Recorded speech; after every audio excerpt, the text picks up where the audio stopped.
জায়গা থেকে সরিয়ে দিলেও কোনো অসুবিধে না। এইটা শেখ হাসিনার নির্দেশ। এই কারণে তাদের উপর ঝাঁপিয়ে পড়েছিল।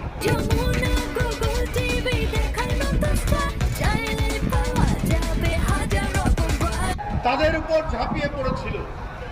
এরপরে আইন শৃঙ্খলা বাহিনীকে আপনার রাস্তায় নেমে আসতে হয়েছে আইন শৃঙ্খলা রক্ষা করার জন্য। আমার বক্তব্য একটাই, যে আজকে এই যে গণতন্ত্রের জন্য এত লড়াই, কাঁধে কাঁধ মিলিয়ে লড়াই, গণতান্ত্রিক রাজনৈতিক দল আর ছাত্র জনতা, কিন্তু কেন আজ বিভেদ? এককভাবে কিছু করা যায় না। সম্মিলিতভাবে আমাদের শক্তি যেটি ছিল সেইটি প্রদর্শন করলে,